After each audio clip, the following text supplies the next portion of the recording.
InsyaAllah kita mulai dengan Ummul Quran Al-Fatihah. A'udzubillahi minasyaitanirrajim. Bismillahirrahmanirrahim. Alhamdulillahi Rabbil Alamin. Ar-Rahmanirrahim. Maliki yaumiddin. Iyyaka na'budu wa iyyaka nasta'in. Ihdinas siratal mustaqim. Siratal ladzina an'amta 'alaihim ghairil maghdubi 'alaihim waladdallin. Amin. A'udzubillahi as-sami'il 'alim minasyaitonir rajim. Bismillahirrahmanirrahim.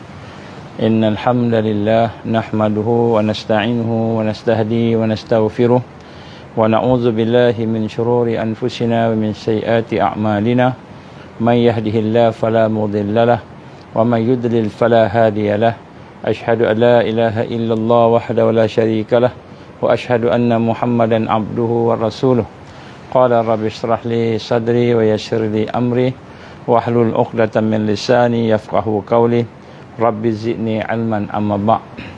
Assalamualaikum warahmatullahi wabarakatuh. Alhamdulillah, pertama-tama kita bersyukur kepada Allah Subhanahu wa taala. Dengan izin Allah kita diberikan kesempatan pada pagi ini, insya-Allah dalam keadaan masing-masing sibuk dengan kerja dan tugasan.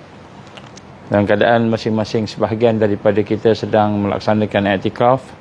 Alhamdulillah, saya berada di musalla ataupun kita kata masjid lah juga Ansar di ladang rakyat di Rimbunan Kasih. InsyaAllah pada pagi ini kita sudah pun bermula dengan program i'tikaf, tetapi i'tikaf kita tidak sepenuhnya lah, ada masa terpaksa keluar menguruskan beberapa perkara. InsyaAllah bila kita boleh datang, kita datang macam itulah. InsyaAllah pada hari ini kita akan berbincang berkenaan salah satu topik yang penting di dalam persiapan kita untuk berhadapan dengan kehadiran 2023 yang sudah mula, dan juga 2024, 2025, 2026, 2027, 2028, yang mana daripada 2023 ini kita menuju kepada tahun-tahun di mana kita akan berhadapan dengan 100 tahun kejatuhan Osmaniyah, dan kita sedang berhadapan dengan tahun-tahun di mana pada masa ini tahun-tahun yang menjadikan kita ni digegar dengan berita-berita daripada pelbagai pihak, terutamanya berkenaan dengan kemunculan tanda-tanda besar Al-Masih Dajjal, dan kemunculan tanda-tanda besar Al-Mahdi yang akan keluar dan sebagainya. Jadi untuk itu maka pada minggu ini insya-Allah bermula daripada duha ini dan sampailah kepada petang dan mungkin malam nanti, insya-Allah kita akan sampaikan sampai besoklah, termasuk esok kita akan sampaikan berita-berita ataupun perkara-perkara yang kita ulang kaji untuk kita memastikan kekuatan kita yang sebenar, iaitu kekuatan hati kita, kita lihat secara detail ataupun secara menyeluruh. Dan insya-Allah pada pagi ini, pada minggu ni, dalam minggu ni sampailah hari raya nanti, kita akan fokus kepada pembinaan jiwa, pembinaan hati sebagai salah satu daripada persiapan kita untuk berhadapan dengan mihnah, tribulasi, ujian, cobaan dan juga fitnah yang memuncak di akhir zaman, insya-Allah. Jadi ini adalah merupakan salah satu solusi. Jadi insya-Allah mudah-mudahan Allah berikan kekuatan kepada kita. Baik, saya nak memulakan program 10 hari 10 hari kita berada di dalam bulan Ramadan ini yang terakhir, dengan kita membincangkan tentang perkara yang berkaitan dengan serangan yang kuat, serangan yang memuncak, iaitu ke atas umat Islam yang akan membunuh pejuang-pejuang, dan yang kita maksudkan membunuh ini lebih lagi daripada membunuh fizikal, maknanya membunuh hati dan jiwa, serangan-serangan yang mematikan, yang mana sekiranya kita tidak mempersiapkan diri kita, maka kita akan tewas. Dan sebagaimana digambarkan oleh Allah Subhanahu Wa Taala dalam suratul An'am ayat 158, yauma ya'ti ba'du ayat rabbika la yanfa'u nafsan imanuha lam takun amanat min qablu aw kasabat fi imaniha khaira.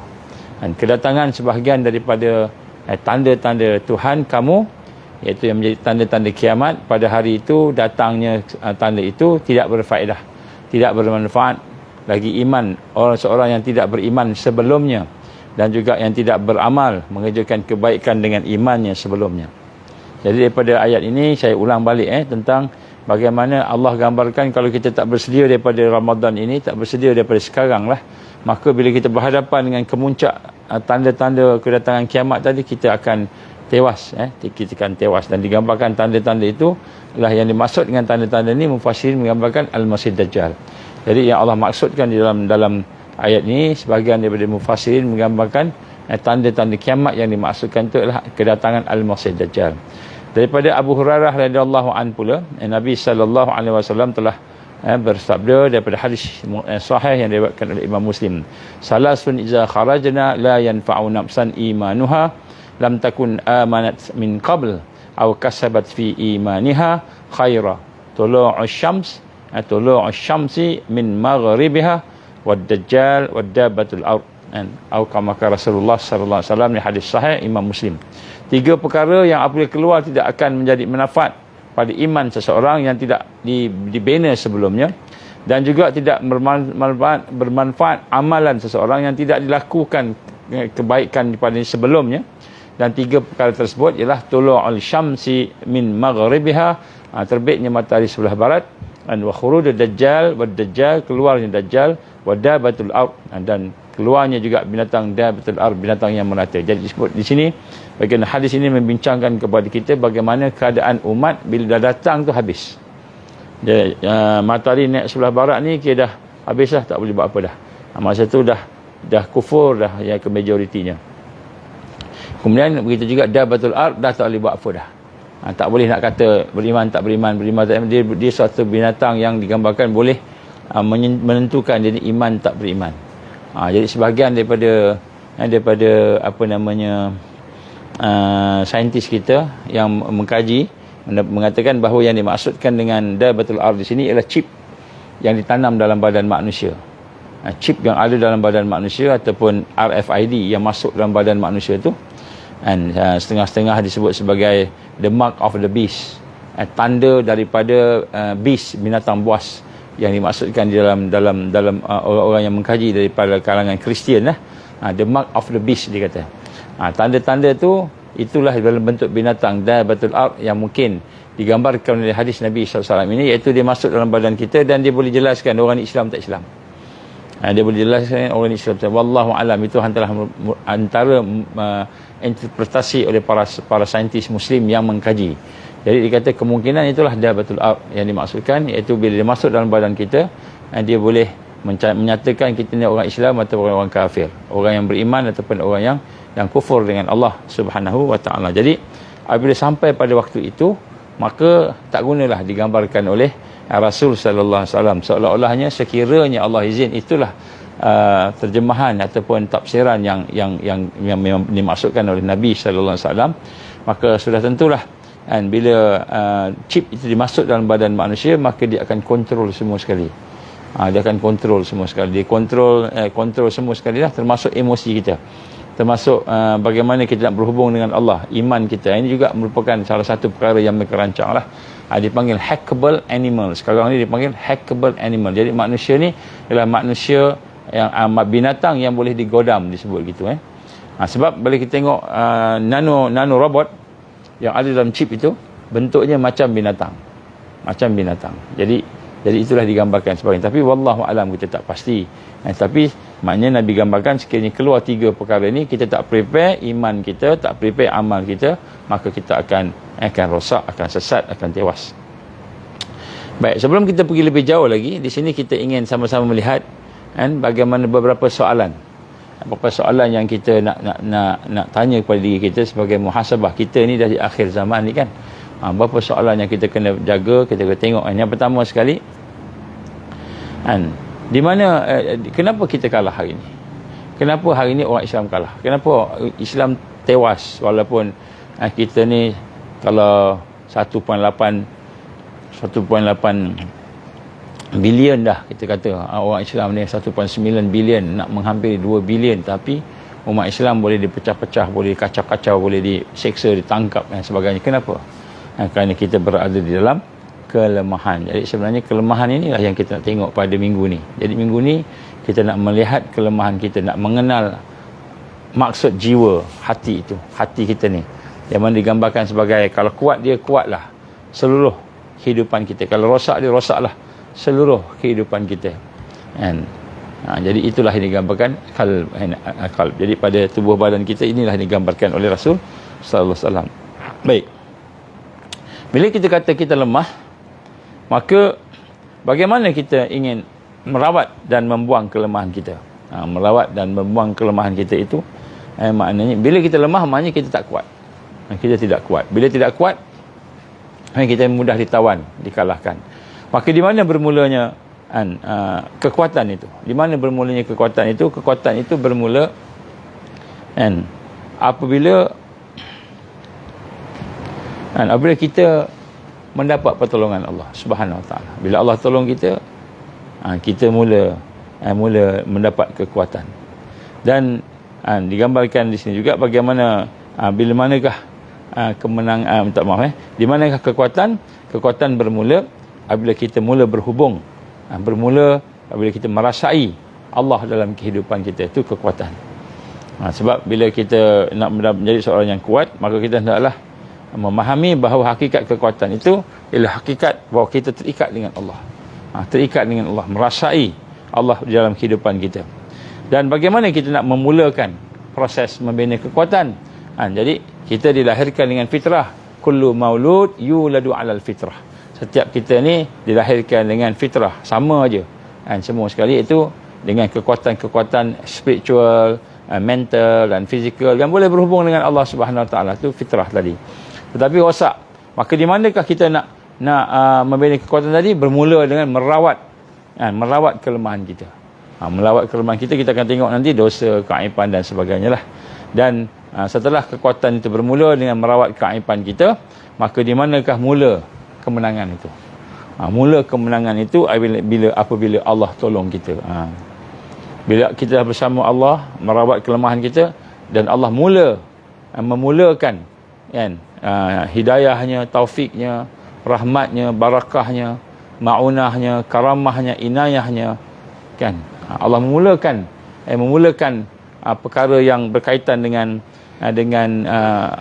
menolong kita tadi, maka di situlah kemenangan. Jadi kemenangan bermula bukan apabila kita rasa kita kuat, tapi kemenangan bermula apabila Allah tolong kita. Jadi sebab itulah kita nak mendapat sesuatu kekuatan itu ialah apabila kita dapat asbab-asbab pertolongan Allah Subhanahu Wa Taala. Ini satu kunci yang kita rasa hari ini ramai orang tak betul-betul merasai akan hakikat ini. Dan sebab itulah dalam hal ini maka kita melihat antara perkara yang penting yang menjadi penghalang kita kepada kekuatan tadi, nak mendapatkan perkara yang boleh merawat kita tadi ialah al-ghaflah, disebut al-ghaflah, lalai. Jadi lalai ini adalah merupakan perkara yang pertama yang perlu dirawat. Jadi sebenarnya hati kita ni yang perlu kita rawat dalam bulan Ramadan ini, bukan kita nak rawat tadi dengan sembahyang aja, tapi sembahyang yang hidup, yang tidak ada lalai. Bukan sembahyang aja, sembahyang yang tidak ada kelalaian. Bukan puasa saja, puasa yang tidak ada kelalaian. Jadi apa maksud lalai ni? Kalau sembahyang tak ada khusyuk. Kalau puasa tak ada dia punya kekuatan dan kebersihan, tidak ada takwa. Begitu juga yang lain-lain. Jadi itu yang digambarkan.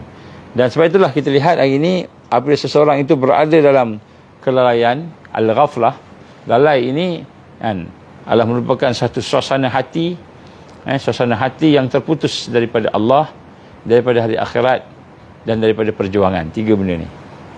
Bila hati kita terputus daripada Allah, terputus daripada akhirat dan terputus daripada perjuangan, maka kita lalai. Kenapa?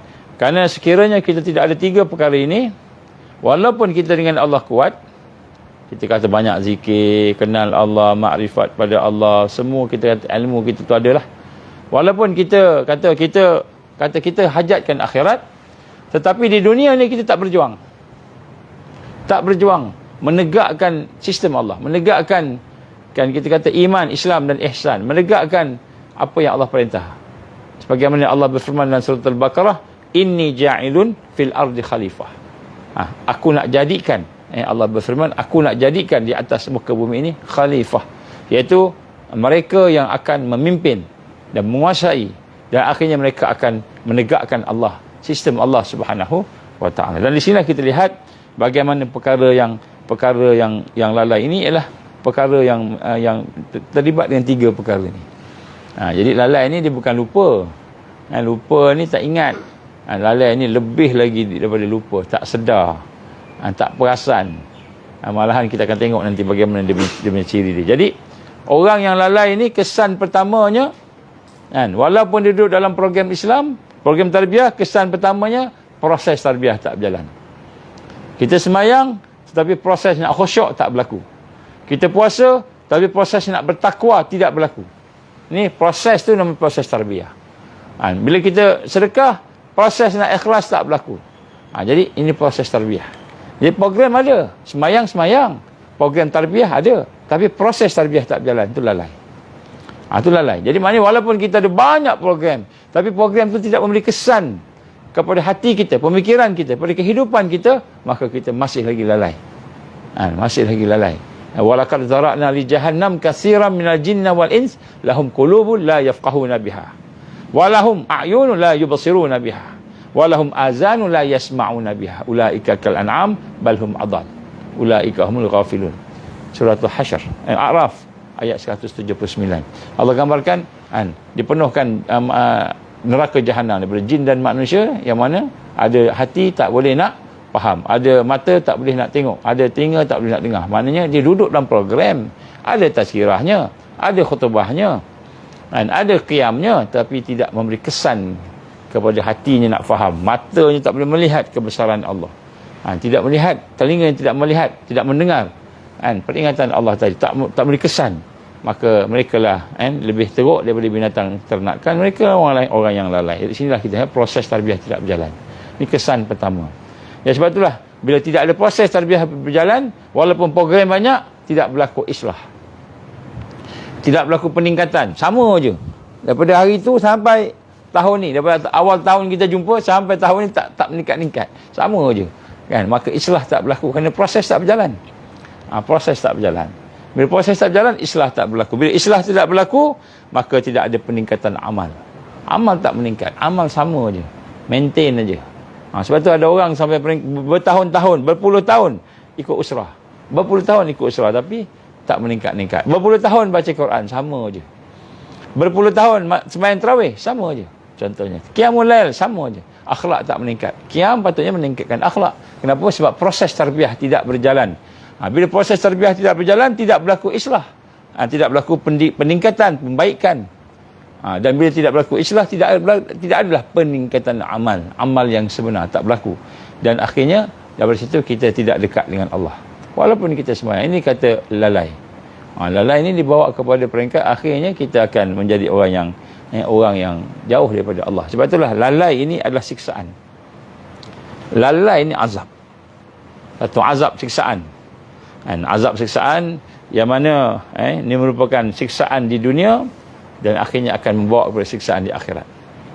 Sebab itulah kita kena lihat bagaimana mereka yang lalai ini sebenarnya mereka sedang diazab oleh Allah.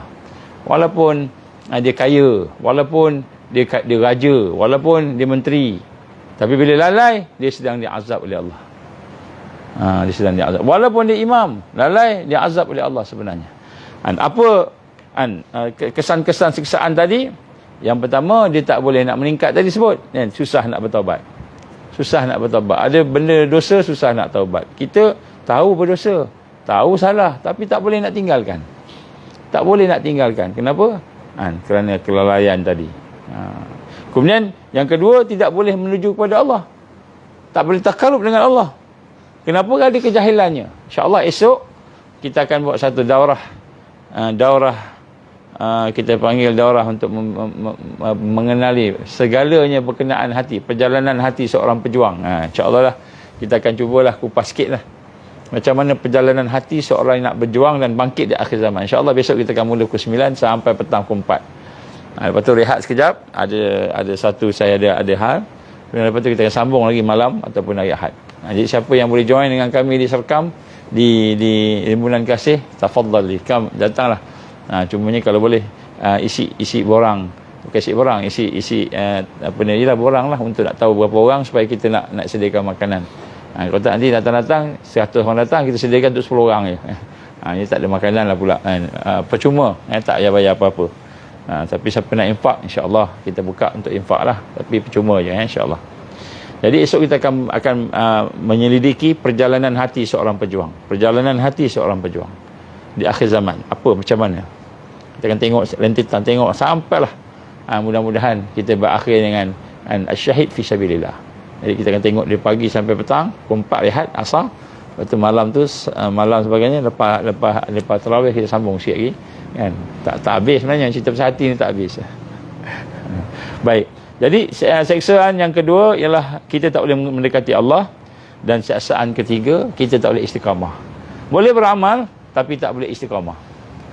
Boleh beramal, boleh buat macam-macam, tapi istiqamah elak, yang tak ada. Ini siksaan yang Allah bagi kepada orang yang lalai. Dia boleh saja. Jadi insya-Allah bila kita bincang tajuk hati nanti, kita akan tengok perjalanan satu. Kita akan menelusuri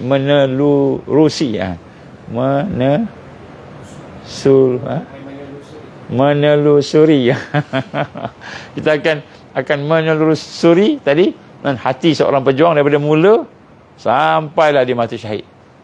Sampai dia mati syahid, insya-Allah. Pagi besok pukul 9 sampailah malam, dan sampailah hari Ahad, insya-Allah. Mudah-mudahan Allah beri kekuatan lah. Dan kita tak ada apa-apa, Allah yang bagi, kita minta ke Allah. Baik. Jadi Allah SWT memberitahu kepada kita, kelalaian itu apabila menguasai hati. Lalai bila menguasai hati akan menyebabkan, yang pertama, redha dengan kekufuran. Kita akan jadi redha dengan kekufuran. Berlaku maksiat depan mata kita, berlaku mungkar depan mata kita, berlaku macam-macam, hati kita tak rasa apa-apa. Kita rasa tenteram aja dengan kemungkaran tu. Kita tengok orang berhukum dengan hukum manusia yang zalim, hati kita rasa tenteram, tak ada apa-apa, tak apa, macam okey je. Ya. Kita tengok maksiat dan mungkar, hati kita tenteram. Itu semua tanda-tanda bila lalai telah menguasai hati kita, telah menguasai hati kita. Dan di sinilah kita lihat bagaimana pintu-pintu hidayah akan tertutup apabila kita mula merasa tenteram, hati merasa tenteram dengan maksiat, hati redha dengan maksiat. Sebagaimana kaedah syarak mengatakan, ar-redha fil kufur an kufrun. Redha kepada kekufuran itu adalah kufur. Jadi kita sebut kat sini, kalau kita redha dengan kekufuran, maka di kufur ni kaedah syarak, ni bukan hadis, kaedah syarak. Jadi sebab tu kita tak boleh nak membiarkan lalai ini menguasai hati, kerana apa hasil daripada lalai yang menguasai hati? Kita akan redha dengan dosa kita, kita akan redha dengan maksiat kita, kita akan redha dengan sistem jahiliah, kekufuran yang berlaku. Ini berlaku. Jadi walaupun kita tahu dosa, kita redha, kita boleh buat, itu lalai lah tu. Kan, kita tengok handphone kita, kan, tengok handphone, tengok handphone, ada benda maksiat, dalam tu. Kita redha, tak ada rasa benci, tak ada rasa tak mau tengok, takut, kita tengok pula. Tu lalai lah tu. Maknanya bila redha dengan kekufuran, maka akan bawa natijah dia apa? Natijahnya tertutuplah pintu hidayah. Pintu hidayah akan tertutup. Sebab tu hari ni ramai orang sembahyang, puasa, baca Quran, tak dapat petunjuk Allah. Tak dapat petunjuk Allah. Kenapa? Rupanya dalam hatinya, dalam fikirannya ada redha dengan kekufuran, redha dengan jahiliah. Jadi maka akhirnya hati mereka tu ditutup daripada melihat kebenaran Allah. Ditutup. Ini bahayanya lalai ni, ghaflah ni, bahayanya. Maka terkuncilah hati. Bila hidayah tertutup, proses seterusnya hati akan terkunci. Bila hidayah tersekat, hati terkunci. Bermula daripada mana? Bila lalai kita biarkan menguasai hati kita. Bila lalai menguasai hati, maka pada ketika itulah kita rasa hati kita akan redha dengan kekufuran. Redha dengan kekufuran menyebabkan Allah tahan hidayah. Hidayah ditahan. Dan kemudian terkuncilah hati wa iyazubillah, sehingga akhirnya tak boleh bertaubat, tak boleh mendapat hidayah dan sebagainya. Maka kita akan duduk dalam dia punya kemuncak lalai istidraj. Kemuncak lalai istidraj. Kita akan bincang ni. Itu bahayanya. Sebab tu proses tentang memahami lalai ini satu benda yang penting, supaya kita tak duduk dalam keadaan yang lalai. Kerana majoriti daripada jin dan manusia yang mana mereka dihumban oleh Allah, disumbat dalam neraka jahanam tadi, ialah mereka yang ghafilun, mereka yang lalai. Jadi sinilah kita lihat bagaimana Allah SWT telah menyatakan di dalam pelbagai ayat-ayatnya. Antaranya Allah SWT menyatakan dalam surah An-Nahl ayat 106 sehingga 108. Ayat ni panjang, ayat ni panjang. Nanti saya akan bacakan kemudian ayat ni. Saya bacakan makna dulu. Apa yang Allah gambarkan, akan tetapi orang yang melapangkan dadanya untuk kekafiran. Orang yang melapangkan, meredai kan dadanya, diri dia untuk kekafiran, kekufuran, maka kemurkaan Allah akan menimpanya dan baginya azab yang besar. Baginya azab yang besar. Yang demikian kerana mereka mencintai kehidupan dunia, lalai lebih daripada akhirat, dan bahawasanya Allah tidak memberi petunjuk kepada kaum yang kafir. Mereka itulah orang-orang yang hati mereka, pendengaran mereka, penglihatan mereka telah dikunci mati oleh Allah, dan merekalah orang yang lalai. Merekalah orang yang lalai. Surah An-Nahl ayat 106, 108. InsyaAllah sempat nanti saya akan baca ayat ni. Mungkin besok saya akan baca lagi sekali ayat ni. Jadi nak sebut kat sini, rupanya lalai ni luar biasa kesannya. Luar biasa kesannya pada hidup seorang pejuang, ataupun hidup seorang yang nak selamat akidahnya. Sebab tu hari ini senjata nombor satu Iblis ialah membina orang yang lalai. Nanti kita akan tengok insyaAllah. Jadi Iblis dah rancang macam-macam kat kita, kita baru nak perasan insyaAllah. Jadi siapa yang membiarkan kelalaian menguasai dirinya, di akhirnya dia tidak akan boleh istiqamah walaupun dia beramal. Walaupun dia beramal, dia tak boleh istiqamah. Hari ini dia boleh beramal, masuk bulan Syawal tinggal. Masuk bulan Syawal tinggal. Bulan Ramadan ni 10 akhir duduk i'tikaf di masjid, baca Quran, bangun malam, kan, bermuhasabah, macam-macam buat. Masuk bulan Syawal, habis. Tak boleh istiqamah. Kenapa tak boleh istiqamah? Kerana kita membiarkan kelalaian menguasai diri kita. Lalai menguasai diri kita. Dan kita juga tidak boleh berada dalam tarbiyah Rasulullah SAW. Tak boleh duduk dalam tarbiyah pun. Kenapa? Kerana lalai menguasai diri kita.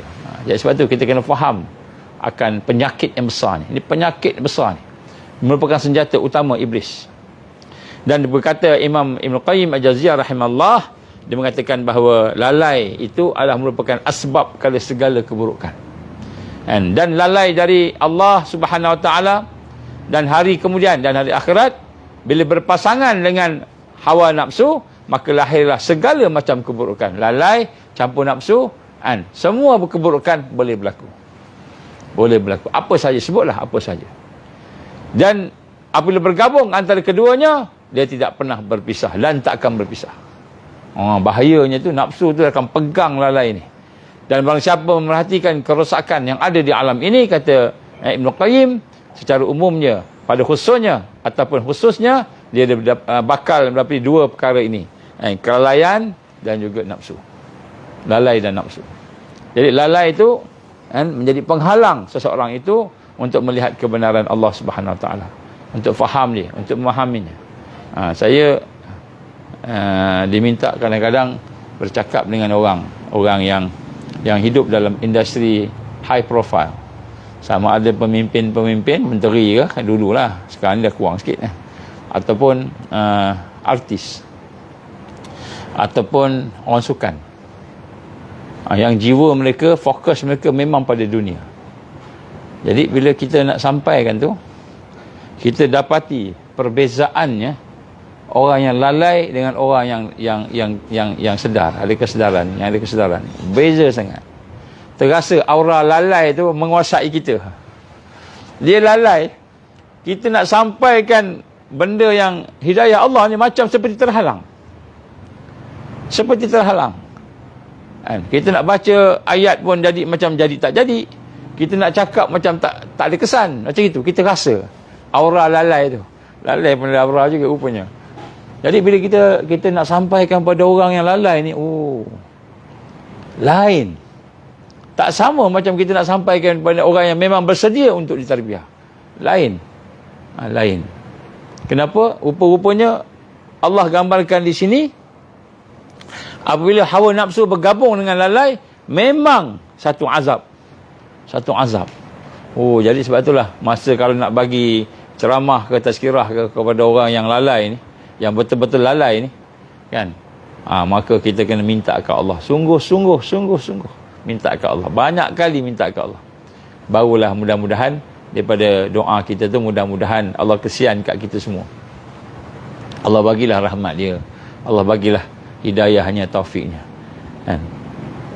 Contoh ceramah dekat pelajar-pelajar tingkatan 3 atau tingkatan 4 atau 5 daripada sekolah yang memang boleh berfikir, seperti sekolah agama dan sekolah asrama penuh, dengan mereka yang berada di sekolah biasa. Saya pernah ceramah satu kat Cerah, tak payah sebut sekolah, nama sekolah apa. Cerah ni dia punya jenayah dalam antara pelajar tu, antara jenayahnya ialah kalau dia nak ponteng kelas, dia akan pergi surau.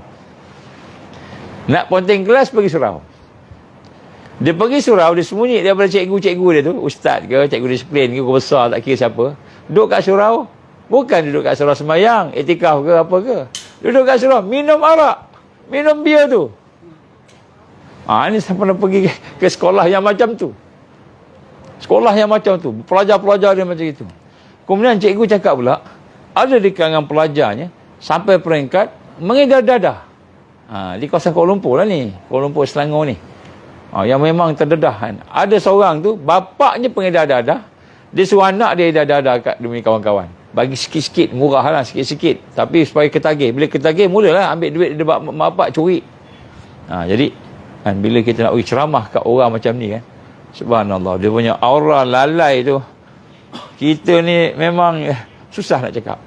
Kita boleh rasa, sehingga kita nak cakap tu macam kita tahu tak sampai, padahal benda yang sama kita cakap dengan orang lain.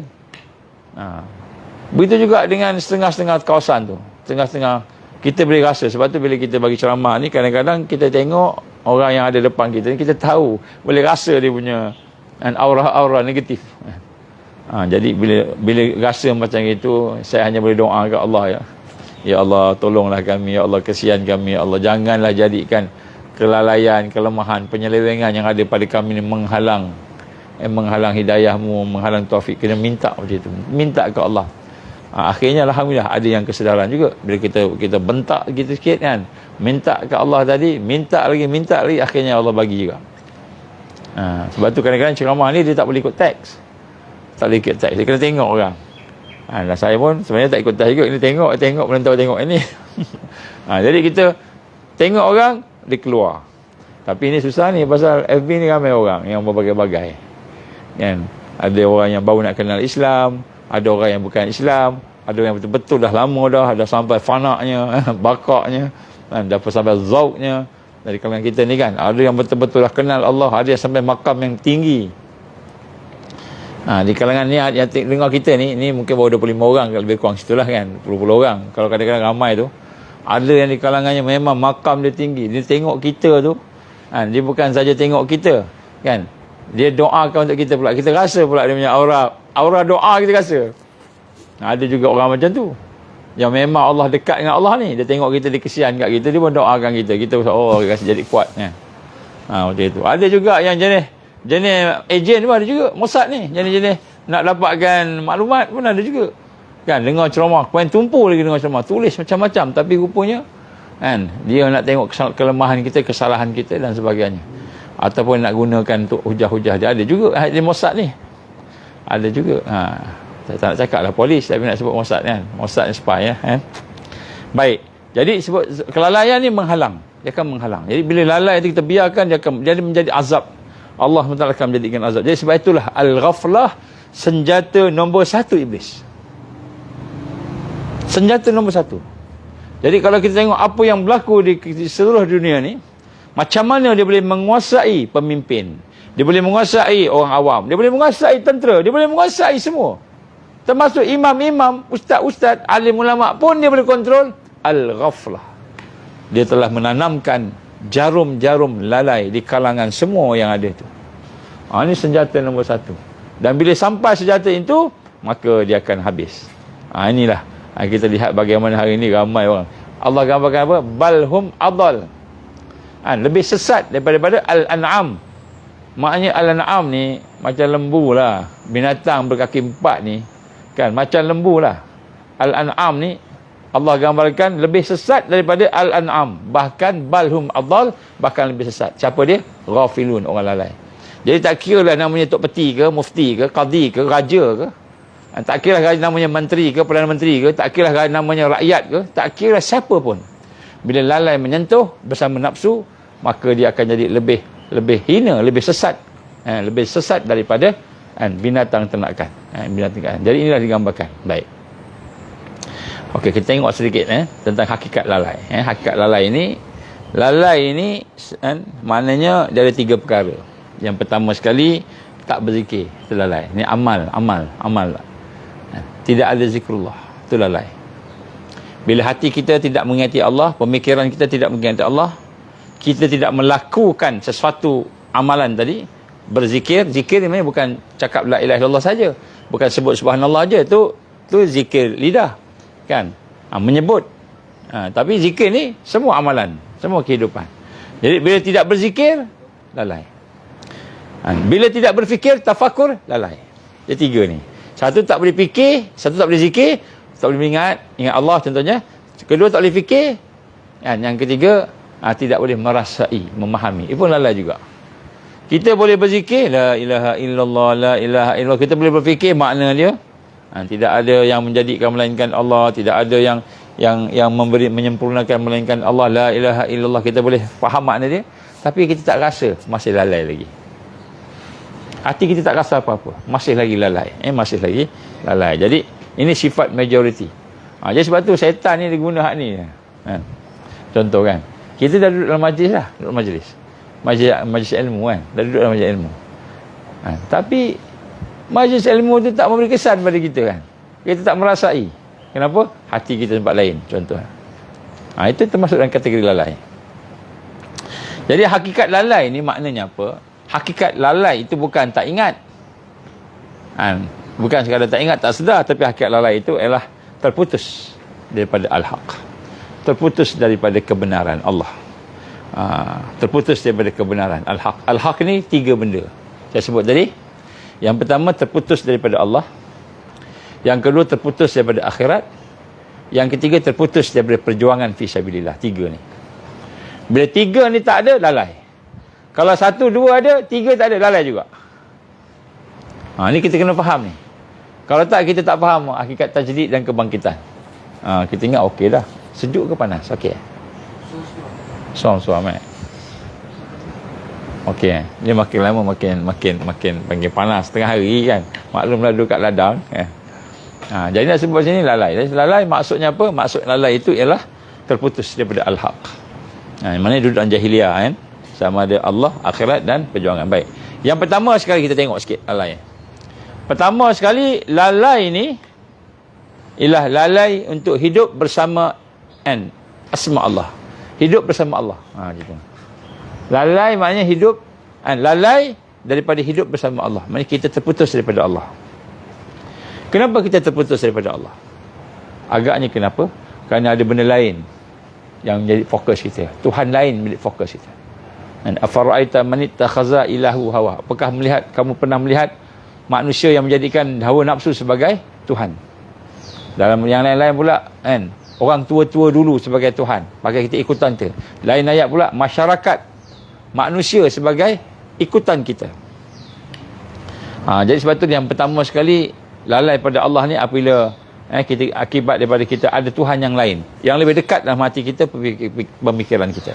Sebab tu Nabi bawa kita apa? Islam ni apa hakikat Islam ni? mentauhidkan Allah. Itu bermula dengan syahadah. Syahadah ni mentauhidkan Allah. Siapa yang bersyahadah, dia mesti mentauhidkan Allah. Maknanya hanya Allah saja yang ada dalam hati dia. Hanya Allah saja yang ada dalam hati dia. Barulah dia kata mentauhidkan Allah. Jika dalam hatinya ada 2 perkara, 3 perkara yang disamakan dengan Allah, mensyirikkan Allah, maka itu lalai. Lalai. Susah ke senang ni kan. Jadi kita lihat ini, lalai itu apabila kita terputus daripada Allah Subhanahu Wa Taala. Kita mengambil dunia contohnya sebagai Tuhan. Kenapa kamu bekerja? Kenapa kamu buat ni? Nak cari dunia, cari rezeki. Cari rezeki bukan kerana Allah. Nak cari duit, kan? Nak cari duit ataupun nak cari dunia, kan? Baik, jadi lalai itu bermula bila kita terputus daripada Allah. Sebab itulah hukum lalai ni haram. Hukum lalai ni haram. Ini lalai ni bukan hukumnya ada pun tak apa, tak ada pun tak apa. Tak, haram, tak boleh. Sebab lalai itu boleh menyebabkan azab Allah Subhanahu Wa Taala. Allah melarang lalai. Sebab tu Allah mengingatkan kita, suratul Ahzab, ya ayyuhallazina amanu zkurullah zikran katsira. Wahai orang yang beriman, berzikirlah kamu, ingatlah Allah dan sebutlah Allah tu dengan zikran katsira, dengan sebutan zikir yang banyak. Jadi Allah perintah kita. Dalam ayat yang lain, tadi surah Ahzab ayat 41, Imran ayat 191, Allah gambarkan, wahai orang, inna fi khalqis samawati wal ardi la ayatin lil albab. Allazina yazkurunallah, mengata Allah, allazina yazkurunallaha qiyaman wa qu'udan wa ala junubihim. Orang yang sentiasa ingat Allah dalam keadaan berdiri, duduk dan berbaring. Ini susah ni sebenarnya nak kita hayati kan. Tapi inilah dia hakikatnya. Jadi seorang pejuang di akhir zaman ni memang diperlukan kepada hatinya sedar dan ingat dan sedar. Sebab tu tajuk besok ni sebenarnya susah nak cakap ni. Tajuk besok hakikat perjalanan hati seorang pejuang, kan? Bermula daripada mana, dia habis kat mana. Dia bermula daripada dia kenal Allah, dia habis dengan syahid fi sabilillah. Jadi macam mana nak buat tu? Jadi bila saya fikir balik, kan, apa nak bagi untuk minggu ni, kan, apa minta ke Allah lah, kan. Malam tadi minta ke Allah, sebelum minta apa, ya Allah bagilah hidayah, petunjuk, apa nak bincang dengan sahabat-sahabat kita ni, kan, yang datang daripada jauh datang untuk minggu ni. Jadi Allah bagi petunjuk, nombor 1, kan, tidak istiqamah. Nombor 1 petunjuknya, kan, adalah petunjuknya tu, adalah cara bagaimana Allah bagi tu, tapi saya bagi poin je lah. Petunjuk nombor 1, tidak istiqamah. Maknanya amalan tidak berterusan.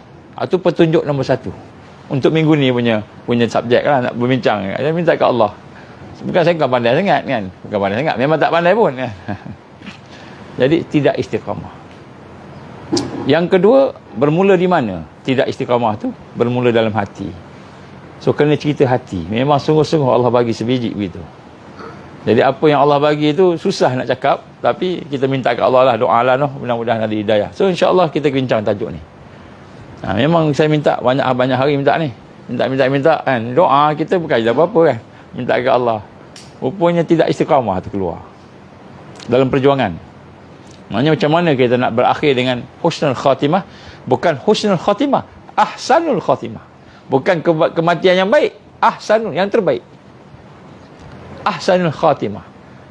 Ahsanul khatimah ni macam mana? Ahsanul khatimah ni ialah, kan, kalau syahid akbar.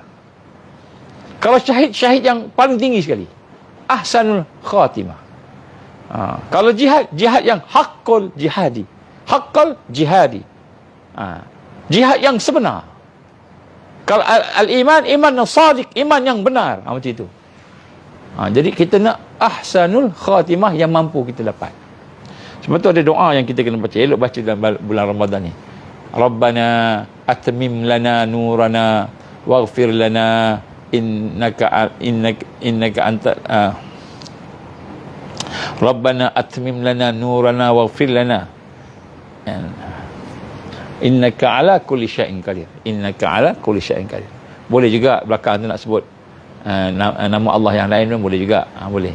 Jadi tapi Rabbana atmim lana nurana, ya Allah sempurnakan cahaya pada kami. Ya Allah sempurnakan cahaya. Sempurna namanya ahsanul khatimah. Kita minta kesempurnaan. Jadi kalau kita mati pun bukan mati biasa, mati syahid. Syahid bukan syahid biasa, akbar syahid. Syahid yang paling tinggi sekali, paling besar.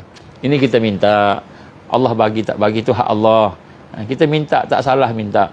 Layak ke tak layak, kita memang tak layak, mintalah. Minta dengan rendah diri, jangan minta dengan bangga-bangga. Kita pasti tak ada orang tahu.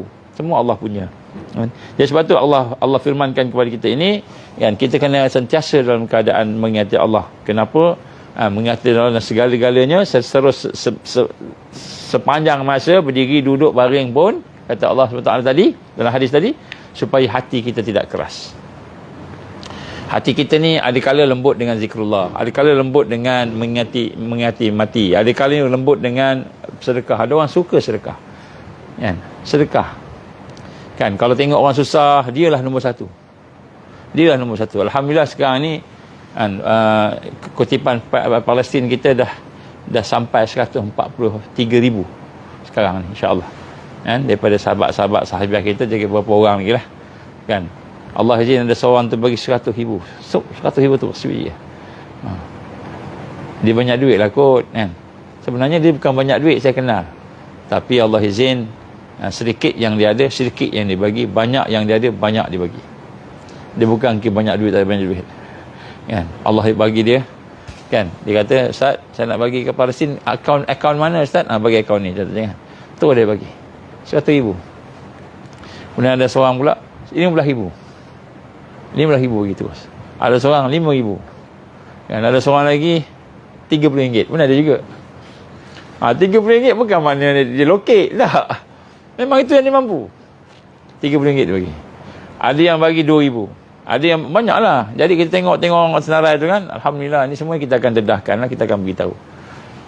Dan kita akan bagi kepada orang yang berkenaan, insya-Allah. Kan, sumbangan kita ni bukan setakat makan dan minum, tapi lebih lagi daripada itulah, insya-Allah. Tapi saya tak boleh nak sebut kat sini apa dia, tapi benda yang diperlukan di sana. Aulawiyat nombor 1. Kita akan bagi untuk aulawiyat, keutamaan nombor 1. Jadi ada orang memang dia boleh sedekah. Mudah sedekah. Ada orang sedekah juga senyum aja, kan, senyum. Sebab dia ada senyum. Paling kurang senyum. Tapi nak sebut kat sini, kan, ada orang dia bahagian solat, bila solat Allahu Akbar, hilang dunia, memang khusyuk. Tapi kadang-kadang hati kita bahagian lain tak kena pula. Bahagian solat okey, bahagian baca Quran lemah pula, kan.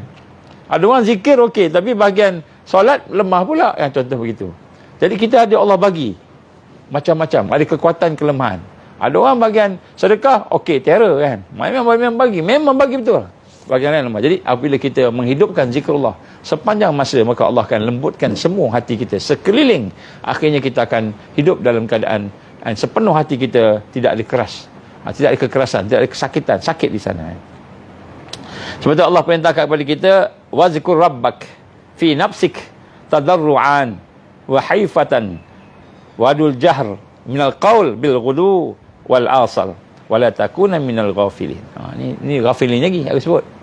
Dan sebutlah, ingatlah akan Tuhan kamu dalam hati kamu. Jadi nombor 1, Allah kata ingat Allah dalam hati, nombor 1. Dan dengan merendah, diterjemah kat sini, merendah diri, tadarruan. Tadarruan ni bukan mengendah diri sahaja, itu tawaduk. Tadarruan ni kita merasa perlu pada Allah. Jadi bila kita zikir, kan, contohlah zikir apa? Hasbunallah wa ni'mal wakil, hasbunallah wa ni'mal wakil, dalam hati, bukan kat lidah, hati. Hasbunallah wa ni'mal wakil, hasbunallah wa ni'mal wakil. Hati kita rasa apa? Memerlukan Allah. Kita ni tak ada apa-apa. Allah, aku beri segala ni pada Engkau, ya Allah, tolonglah aku, ya Allah, macam itu. Jadi tadarruan. Kemudian dengan dalam keadaan wa khifatan, iaitu dalam keadaan perasaan khauf, bimbang Allah tak terima zikir kita. Bimbang Allah tak terima kita jadi hamba dia. Bimbang. Kita hari ni, kita rasa perlu ke Allah, rendah diri, tapi kita tak rasa bimbang. Ada orang dia rasa perlu, tapi tak rasa bimbang. Ada orang rasa perlu pun tak. Zikir je. Subhanallah, subhanallah, subhanallah, wa bihamdi, subhanallahil azim, astaghfirullah. Ada orang selawat, tapi tak rasa apa. Tadarruan ni rasa memerlukan Allah. Jadi zikir tak cukup dengan zikir, tak cukup dengan solat, kita ada punya perasaan. Tadarruan, kita memerlukan Allah. Dan kemudian Allah gambar apa? Kan? Wa khifatan. Wa khifatan ni apa? Rasa bimbang, takut. Allah tak terima zikir kita tu. Allah tak terima amal kita tu. Allah tak terima. Kita ingat kita dah okey, tapi rupanya Allah tak terima. Subhanallah, alhamdulillah, wala ilaha illallah. Allahu akbar. Jadi ini benda yang kemudian sebab tu Allah gambar kata waduna jahr. Tak semestinya jaharnya apa? Dengan suara yang kuat, menyaringkan suara.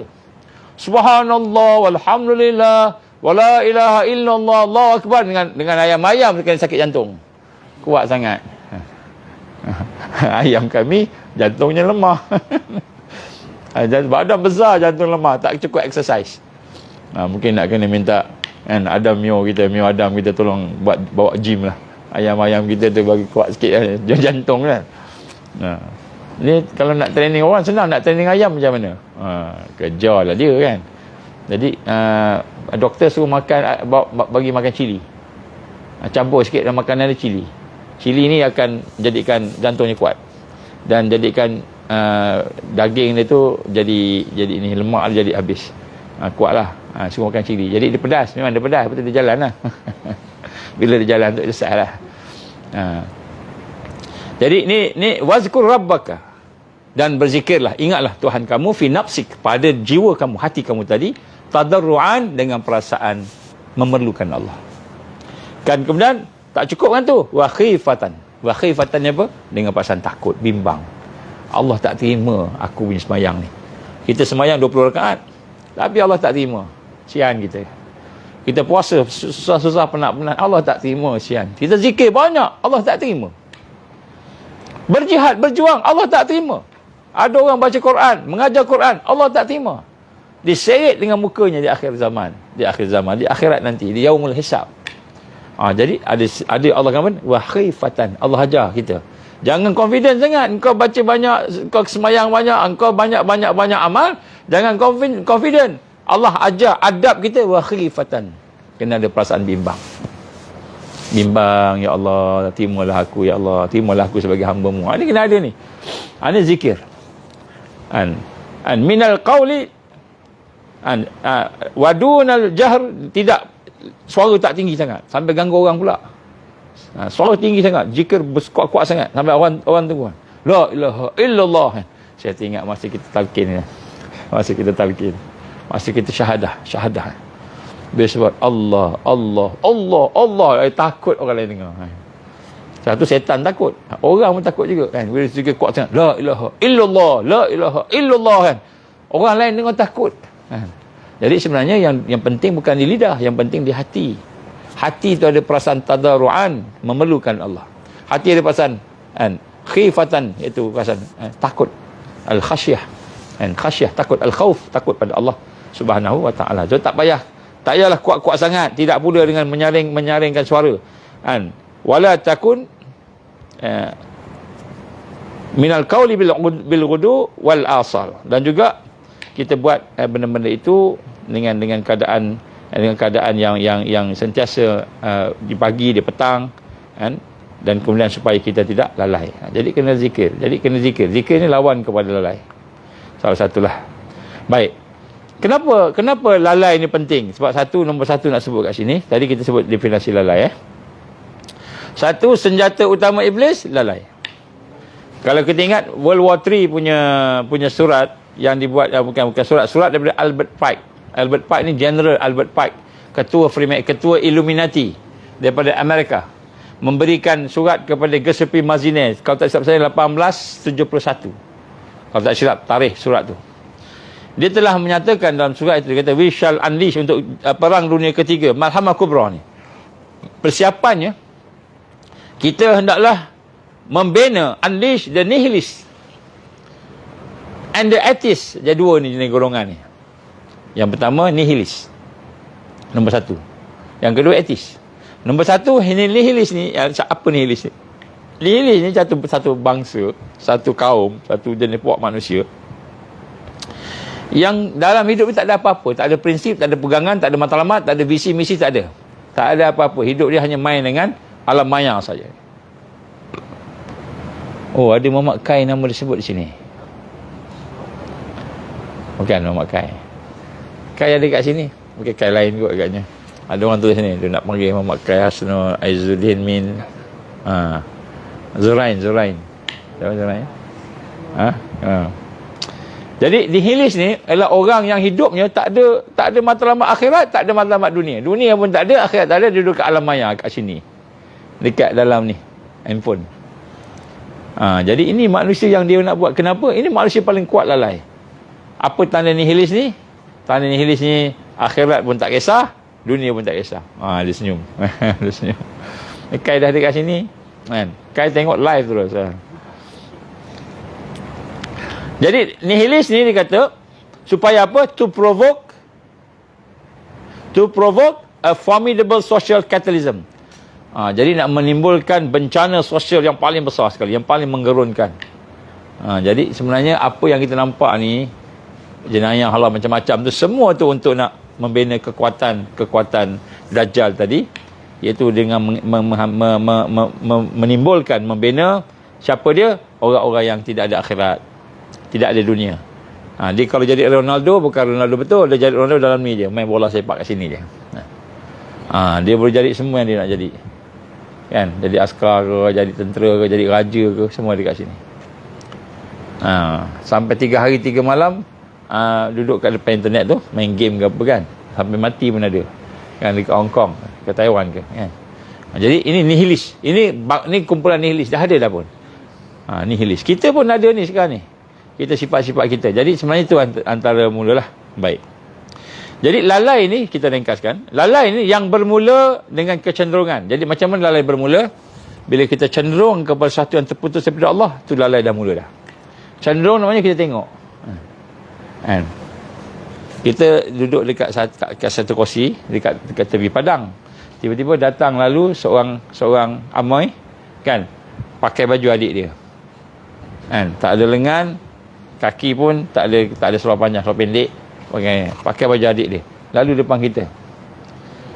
Lalu depan kita kan. Kita pun tengok kan. Tengok sekali okey lagi. Tu tunduk. Astaghfirullahalazim kan. Amoy ni lalu depan aku pula puasa-puasa contoh kan. Astagfirullah. Tapi image dah ada dah. Image dah ada dah kan. Image dah ada, nafsu akan cakap, kau rugilah. Tengok sekejap je, lepas tu kau istighfar kat Allah kan. Macam ada seorang kawan saya, doktor, tak sebut nama doktor siapalah. Dia nak periksa seorang amoy lah. Cantik amoy ni, dia kata. Duduk, dia ni doktor. Okey, dah duduk, dia ambil. Okey, sakit apa? Saya sakit tekak, sakit mata lah, apa sebagai sakit-sakit lah. Okey, tak apa, pergi duduk kat sini, saya mau periksa, pergi duduk situ je. Dia pun tulis habiskan sakit apa, simptom-simptom tadi. Dia pun pergilah, nak pergi ke apa ni, katil kan, yang katil dalam klinik tu. Dia nak pergi kan. Dia pergi tengok, amoy itu dah buka semua pakaian dia. Atas, bawah, semua buka dah. Telanjang bulat. Astagfirullahalazim. Tapi dia dah nampak dah semua. Kan? Astagfirullahalazim. Buat apa amoy? Kenapa ni? Doktor mau periksa saya, dia kata. Rupa-rupanya amoy tu pergi ke doktor. Doktor suruh buka semua sekali. Nak periksa. Ada doktor yang macam itu. Pakai baju balik kan. Tapi dia kata kat saya apa kata? Man, dia kata masa tu lah. Dia sama-sama dengan saya lah dulu. Man, dia kata 3 hari image amoy itu tak hilang. Image tengok sekali je. Itulah agaknya yang dirasa oleh Imam Syafi'i.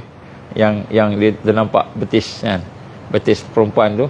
Betis terdapat. Tersingkat sikit itu. Nampak betis terus. Kan? Hilang dia punya ingatan. Lu susah nak ingat kan. Pop nampak. Terus dia tutup. Itu pun dah 3 hari. Mana dia kata aku nak solat pun susah. Allah aku terbayang amoy itu kan. Jadi nak sebut kat sini kan. Kadang-kadang kita hari ni bila kita tengok satu benda maksiat atau benda dunia ni, kita tengok sekali, pop terus istighfar, lupakan, itu selamat. Tapi kalau kita tengok, teringat, best ni, kayak gitu kan. Kita pun tengok lagi, itu cenderung. Itu kita cenderung pada dunia ke maksiat, tak kira lah apa, cenderung. Bila cenderung itu, bermulalah lalai. Jadi lalai mula bila kita cenderung aja kepada maksiat. Bukan kita buat. Bukan buat lagi, baru cenderung. Contoh, kita fikir apa? Nak curi sesuatu. Kita geram sangat dengan pak cik Mutusami ni, lokek sangat, bakhil kan kedai dia ni. Kita fikir aku nak curi. Aku nak curi, nak kenakan dia, nak curi kan. Jadi bermula lalai itu bila kita berfikir nak cenderung. Kita dah mula nak condong ni. Itu dah bermulanya futur, bermulanya lalai. Kan? Bermula. Dan bila kita curi, bila kita buat pula benda maksiat tadi, maka pada masa itu memang kita terputus. Maksudnya terputus daripada Allah. Ketika buat maksiat itu terputus. Kemudian maksimanya lalai ini apabila maksiat tadi, dosa tadi menjadi ketagihan. Kita ketagih nak buat benda tu, nak dunia tu, ketagih itu maksima. Sehingga ketagihan kita hidup bersama maksiat atau dunia tadi. Hati kita seronok dengan dunia. Ketagihan tak boleh, masa itulah hidayah tersekat. Tadi terputus. Bila kita buat maksiat, terputus daripada Allah, terputus. Dan bila kita continue, maka itulah Allah sekat hidayah. Itulah azab kepada hati. Jadi sebab tu kita jangan pandang ringan dengan lalai ni. Ingat, okey tak ada apa, tapi rupa-rupanya dia boleh menyebabkan kita tak boleh tertingkat. Tak boleh tertingkat, islah tak boleh, kan, nak khusyuk tak boleh khusyuk, kan. Maka bila kita ketagih dengan hidup bersama dunia, hidup bersama dosa, maka berakhir dengan kematian iman dan amal. Iman akan mati, amal akan mati. Maka iman akan rendah. Adakah dia berlaku serentak? Dia akan berlaku berperingkat. Sebab tu hari ni kita boleh amal. Bulan Ramadan ni kita boleh beramal. Boleh beramal tak? Boleh beramal. Buat macam-macam. Tapi kita masih duduk dalam lalai. Maknanya lama-lama kita akan habis. Hari raya pertama dah mula kurang dah lemah dah. Hari kedua lemah, hari ketiga masuk hari raya ketujuh, kan, seminggu tu kita dah tak buat dah apa kita buat kat Syawal, kat Ramadan tadi. Sembahyang malam, baca Quran tak buat. Kenapa? Lalai dah menguasai. Jadi sebab itulah hari ni orang tu boleh berjuang. Boleh buat halaqah, boleh buat usra, boleh baca Quran, boleh buat macam-macam. Tetapi bila lalai itu kita biarkan menguasai diri kita, maka mungkin 5 tahun, mungkin 2 tahun, mungkin 1 tahun, mungkin 1 bulan daripada sekarang tak boleh buat dah. Ini kan dia punya azabnya ialah kita tak boleh istiqamah dengan amalan kita. Ini yang bahaya, jangan main-main. Bahaya. Sebab tu kita kena faham akan prosedur dia, SOP dia tu. SOP kenapa kita tak boleh istiqamah? Rupanya dalam amalan kita ada kelalaian. Sebab kalau amalan itu hidup dan Allah terima, amalan itu akan berkembang. Dipanggil barakah. Akan ada barakah berkembang. Mula-mula semayang 2 rakaat, terus semayang lagi 4 rakaat, terus semayang lagi 10 rakaat. Tambahnya. Kemudian tak cukup semayang, kita baca Quran. Teringin nak baca Quran. Allah bagi kekuatan nak baca Quran. Tak cukup baca Quran, kita berzikir pula di luar daripada masjid dan surau. Bawa mana-mana berzikir, zikrullah. Tak cukup zikrullah, Allah bagi lagi perasaan. Boleh menangis. Tengok pokok, zikir ingat Allah, menangis. Kenapa? Rasa takjub, rasa agung Allah. Ya Allah, rupa-rupanya Engkau ni maha agung. Aku tak perasan sebelum ni aku lalai. Ya Allah, Allah buka singkap hati kita boleh merasai kebesaran Allah, menangis. Orang yang merasai kebesaran Allah, dia boleh menangis. Kita ni manusia ni, maksima kita boleh buat apa? Menangis lah, kan? Suka sangat pun menangis, kan? Sedih sangat pun menangis. Semua menangis berlaku, kan? Jadi bila kita seronok sangat mengenal Allah, menangis, sedih kita. Tapi menangis gembira, bukan menangis takut ke sedih, tak, kan? Baik. Jadi sebab tu kita lihat dia bermula dengan kecenderungan kepada jahiliyah. Jadi sebab tu hari ni kita nak kena menghalang diri kita ni daripada cenderung kepada dosa, cenderung kepada jahiliyah. Jangan bagi mula aja habis kita. Hidup kat sini boleh sabar, kan? Kalau hidup kat Arkin ni, kan, Allah izin, Allah uji masih lagi dengan air, mudah-mudahan, kan, Allah akan angkatlah ujian ni, bagi kita air sikit, kan. Kita minta kat Allah, kan. Kalau Allah tak izin lagi, tak apa, kita sabar, kita redha. Setiap sabar tu Allah bagi ganjaran. Allah bagi ganjaran ni. Kita nak mandi tu, kan, air tu ada merah-merah sikit, kan. Kalau dia pejabat lah. Kalau kat sini okey sikit kot kan. Pejabat tu masuk tu warna merah. Pagi tadi masa buka tu semalam masa buka tu merah. Maknanya ada lumpur kan. Jadi bila nak ambil semayang tu adalah bau lumpur, bau tanah lah, bau tanah. Kita kan daripada tanah, kena suka dengan tanah kan. Jadi kita kena mungkin kita rasa kurang selesa agaknya, kena sabar. Itu bahagian air, belum bahagian lain lagi. Allah nak uji. Jadi memang Allah uji kita supaya kita kuat. Jadi kita lihat hari ni bila dalam keadaan tu, bila dah okey, tiba-tiba balik raya ni, maklumlah balik raya jumpa macam-macam, saudara sepupu sepapat, semua tiba-tiba dah besar belaka, semua tiba cantik belaka kan. Pakaian rayanya dengan rincunya yang tebal kan. Dengan dia punya make up dia, dengan dia punya pakaiannya yang menawan dekat sini, nampak paling kuat pun ayam aja kan. Ayam ni nampak ayam yang gemuk-gemuk lah tu ayam tu kan. Tak cantik lah, tak cantik buat togel-togel lah tu kan. Lepas tu tengok pokok cili je kan. Paling-paling kuat tengok, nampak kalau weekend nampak kai sikit kan. Lain sikit daripada weekdays kan. Sama-sama kita kan. Balik rumah besok jumpa macam-macam kan, sepupu, 2 pupu, 3 pupu. Ini mana ni sepupu? Daripada mana? Singapura. Singaporean kan. You can talk English? Terus balik English terus. Boleh cakap English terus. Kan? Dia pun cakap English. Actually I want to test my bahasa Melayu. Cakap bahasa Melayu pula kan. Jadi disebut kadang-kadang Allah uji kita kan dengan kesenangan sebagainya. Jadi bila kita cenderung saja kepada maksiat, kepada dunia, maka di situ bermulanya lalai. Dan akhirnya bila kita terus tadi proses sampai ketagihan. Jadi sebab itulah lalai ini adalah racun. Lalai ini racun kepada iman dan kepada hati kita. Sebab tu kita kena hidup sebagai orang yang ada kekuatan dan kesedaran. Al-ghaflah, terlalai, terlena ini adalah racun yang sangat mematikan. Dan penyakit yang sangat berbahaya. Yang dapat menguasai hati tanpa sedar. Macam apa nama binatang yang makan kayu tu? Anai-anai.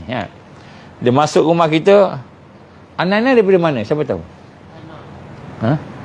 Macam mana? Rumah kita jauh, macam mana dia boleh masuk dalam? Dia naik dari bawah? Dia masuk dalam lubang. Dalam lubang. Macam mana dia masuk lubang? Anai-anai daripada mana anai-anai? Siapa tahu? Kalau bila hujan, apa yang banyak? Kalau kat kampung-kampung hujan. Kalkatu. So kalkatu itulah anai-anai. Itu dia punya bapaknya, maknya. Jadi bila datang ke rumah kita semua kan dia jatuh, kepak dia habis. Jatuh, dia pun jalan merayap kan. Itulah digambarkan saya bermulanya anak-anak di rumah kita, anak cicit dia akan dan dia akan makan apa yang ada. Nampak macam harmless kan. Tapi cuba tengok buat kajian. Jadi kan satu yang kita tak perasan, anak-anak ini kan dekat rumah tiba-tiba dah reput dia. Jadi lalai ni seperti racun yang masuk dalam diri kita, tapi dia sangat mematikan, penyakit yang sangat bahaya kerana dia boleh menguasai hati kita. Dia boleh merasuk dan mencengkam jiwa kita serta menawan dan melumpuhkan anggota badan kita. Jadi sebab itulah kita lihat sini perkara yang penting untuk kita tengok, dan majoriti manusia dalam keadaan lalai. Allah gambarkan dalam surah Yunus. Ini yang susahnya sebab ramai orang lalai. Ini lalai, sana lalai kan. Dia orang kata semayang, aku dah semayang dah cukup, rupanya semayangnya lalai. Aku dah puasa dah semua, bangga dengan amalan, dia punya ada lalai. Allah gambar surah Yunus ayat 92 kan. Sebagian daripada ayat yang bawah. Wa inna katsiran minan nas. Dan sungguh-sungguh majority, kasiran, ramai, majority daripada manusia itu an ayatina laghafilun. Di atas tanda-tanda kekuasaan kami itu mereka lalai. Jadi nak sebut sini manusia lalai. Jadi ramai yang lalai. Nombor satu dengan Allah. Allah. Jadi sebab tu kita macam mana nak hilangkan lalai, insya-Allah kita akan bincang besok lah. Besok dalam kita punya tu. Salah satu ubatnya iaitu kita mengenal hati kita dan kemudian kita merawat hati kita, insya-Allah. Kemudian lalai yang kedua, terputus daripada akhirat. Lalai. Kita buat kerja kat dunia, terputus akhirat. Dapat dunianya, nampak dunianya, itu lalai juga. Satu yang lalai, melalaikan. Allah gambarkan dalam suratul Anbiya ayat 1. Iqtaraba lin-nas hisabuhum wa hum fi ghaflatin mughridun. Telah dekat kepada manusia itu hari mereka akan dihisap, hisabuhum. Hari mereka akan ditanya oleh Allah, yaumul hisab, yaumul mahsyar. Wahum fi ghaflah. Tetapi mereka dalam keadaan lalai, tak ingat, tak sedar, tak perasan. Kan? Dan tidak mempersiapkan dirinya untuk hari tersebut. Jadi dunia ni, seluruh yang ada kat dunia ni semuanya menjebak umat manusia. Jadi hari ni kita tengok kan, keluarga kita boleh jadi musuh, boleh jadi jebak ni apa ni, perangkap perangkap. Boleh jadi perangkap ni, boleh perangkap semua. Bila kita terputus daripada akhirat. Jadi sebab tu hari ni kita kena betulkan niat kita. Kan? Kita sering mencari rezeki, kita ingat mencari rezeki itu adalah mencari dunia. Kita pulun cari dunia ni. Sampaikan siang malam sampai pening-pening kepala kita cari duit. Sebenarnya rezeki kita ni Allah dah bagi cukup dah.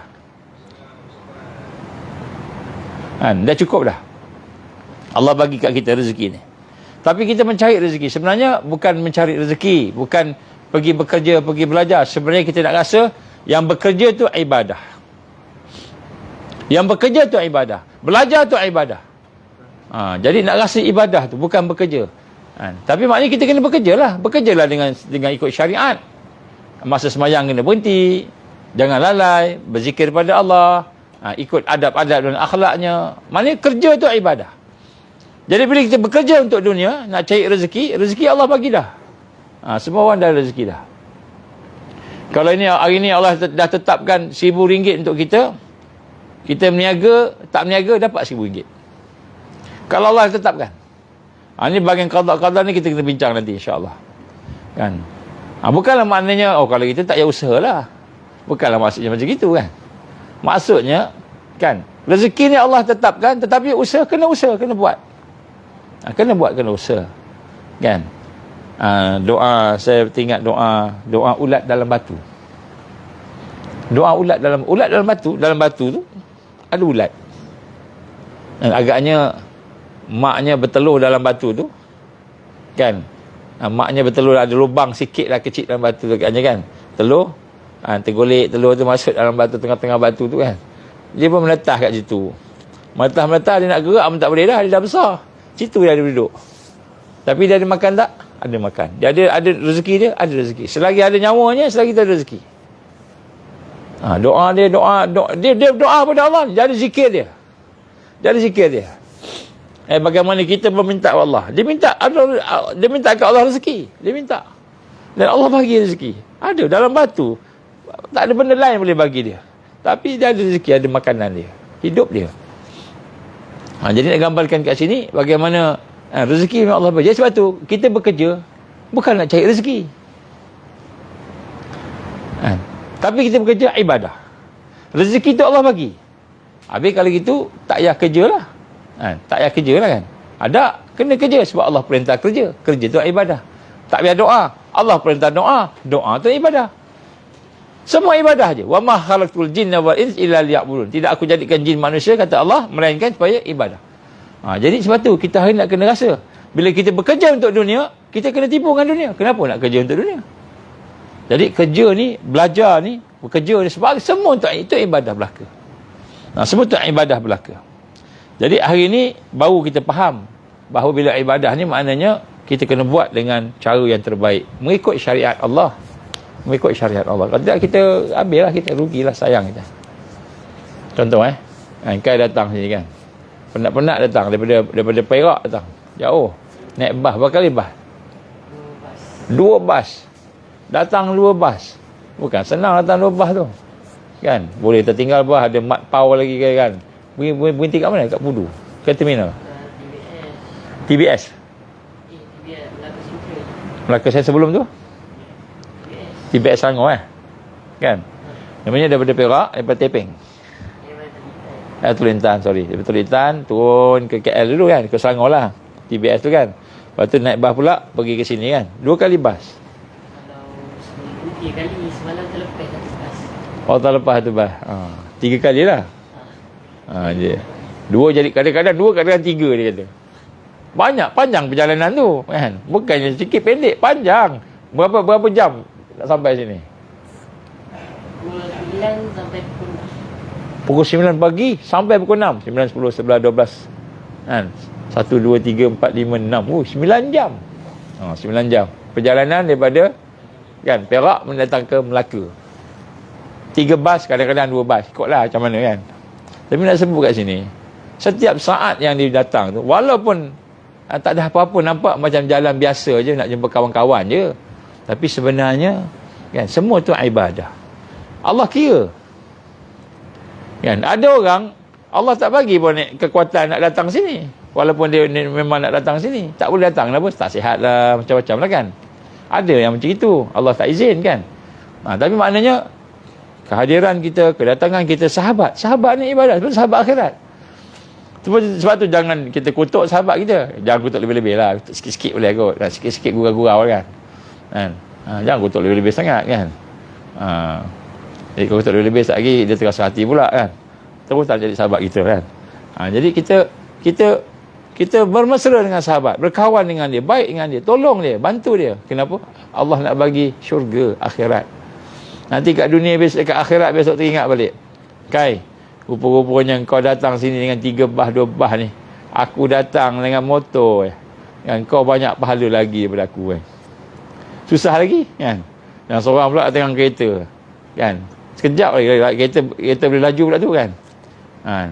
Jadi kita lihat sini, setiap yang kita lakukan tu adalah merupakan ibadah. Jadi apabila kita faham yang ini, baru tak jadi lalai.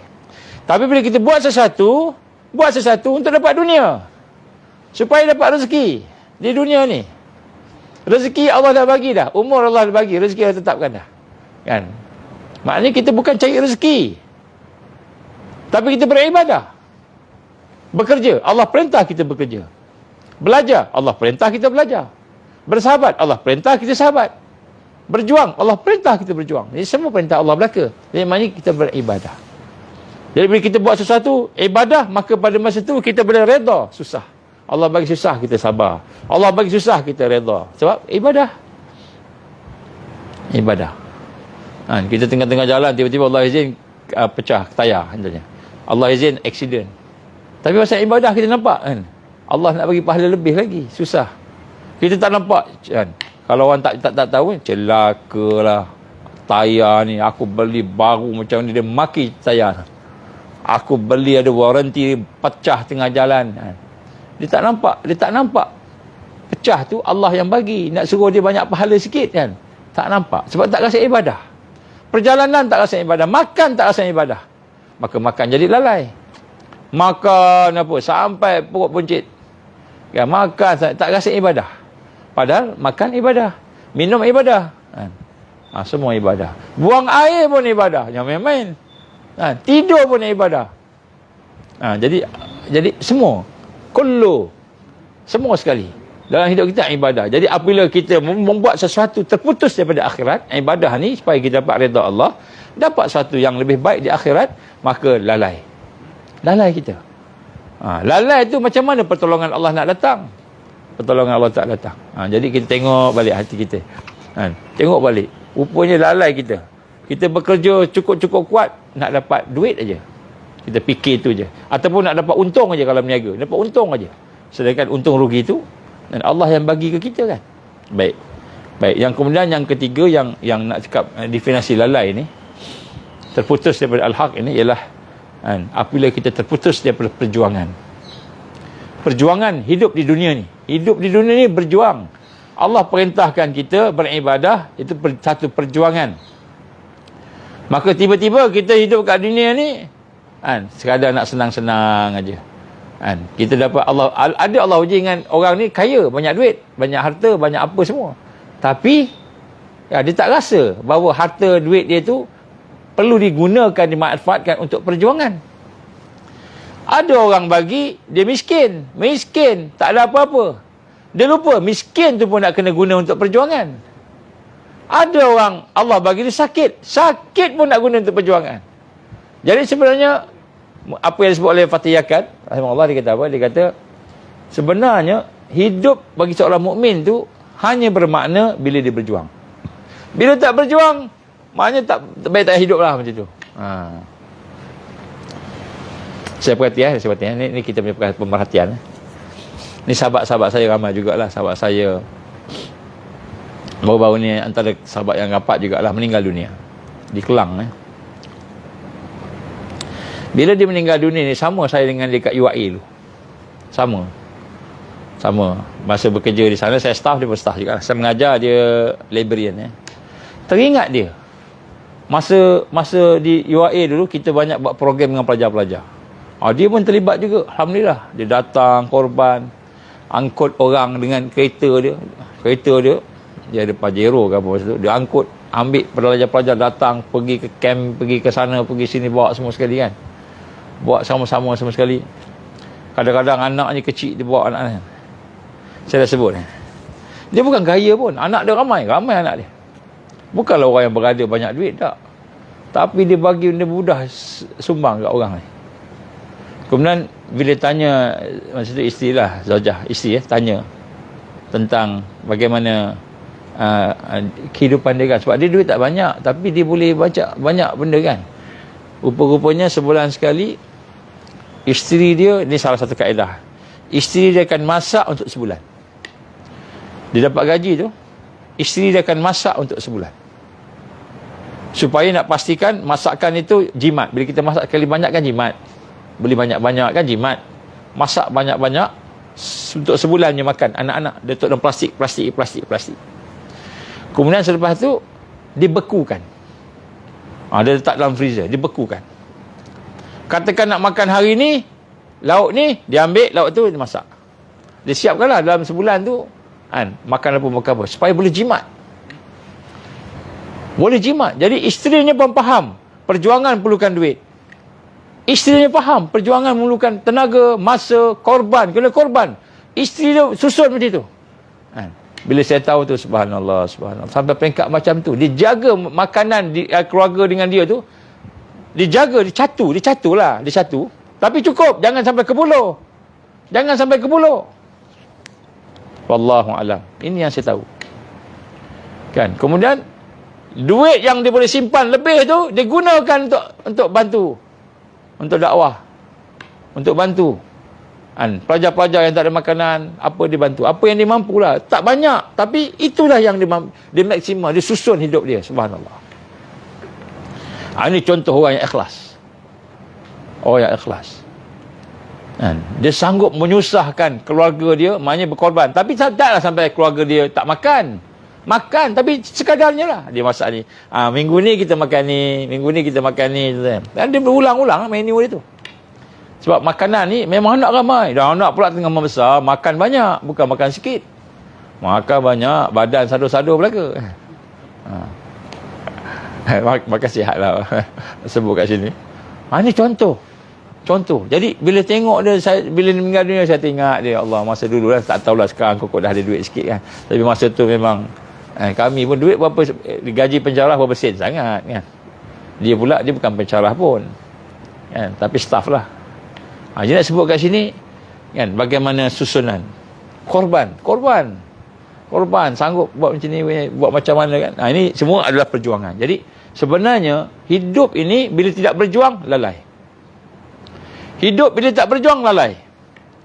Inilah kita gambarkan, kalau kita tidak berjuang untuk Allah, tidak berjuang fi sabilillah, maka kita berjuang untuk syaitan, untuk nafsu, kita berjuang untuk dunia.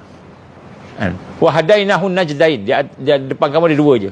Satu berjuang untuk fi sabilillah, satu lagi berjuang untuk dunia ataupun nafsu, ataupun syaitan, ataupun ghairallah, selain Allah. Pilihlah yang mana satu terpulang. Kita boleh pilih mana-mana kita nak. Kalau kita nak pilih Allah, alhamdulillah, beruntung kita. Jadi orang yang tidak memilih fi sabilillah sebagai perjuangan hidup dia tadi, maka orang tu lalai walaupun sembahyang 1000 rakaat satu hari 1000 rakaat sembahyang, zikir ratus ribu, tapi tak berjuang, tak bantu Islam. Allah perintah suruh berjihad, haqqa jihadi. Allah suruh perintah jihad dengan sebenar-benarnya. Suruh berjuang. Allah perintah kita berjuang. Inni ja'ilun fil ardi khalifah. Aku nak jadikan khalifah di atas muka bumi ni. Allah perintah berjuang. Tiba-tiba kita berpada dengan kita pergi masjid, boleh i'tikaf, boleh ajak orang pergi masjid dakwah, sekadar-kadar macam gitu je lah, tak ada dakwah yang betul-betul.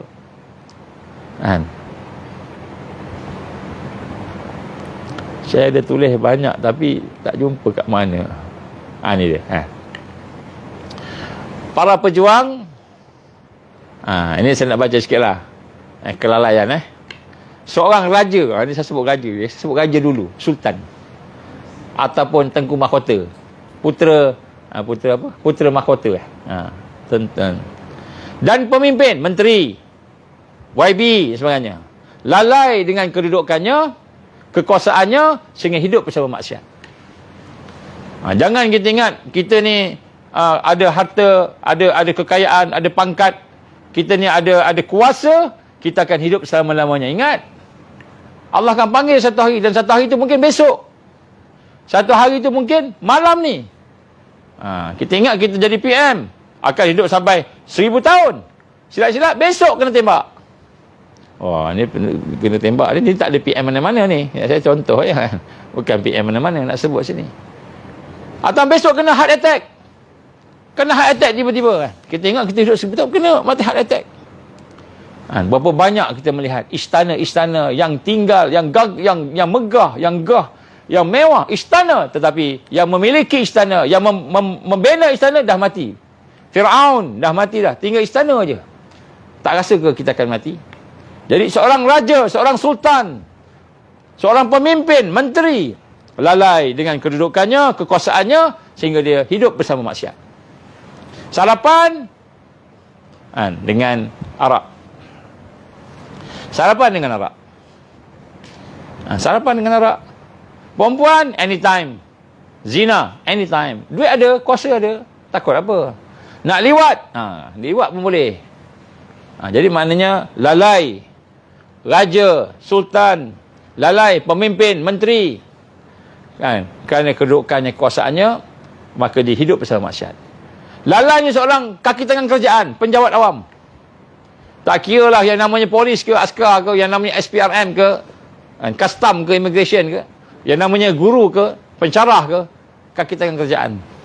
Lalai dengan kedudukannya, maka berlakulah korupsi, rasuah. Diingat dia duduk kat situ, rasuah tu rezeki yang Allah nak bagi tu. Kemudian taat pada ketua. Ketuanya dia, suruh buat macam-macam.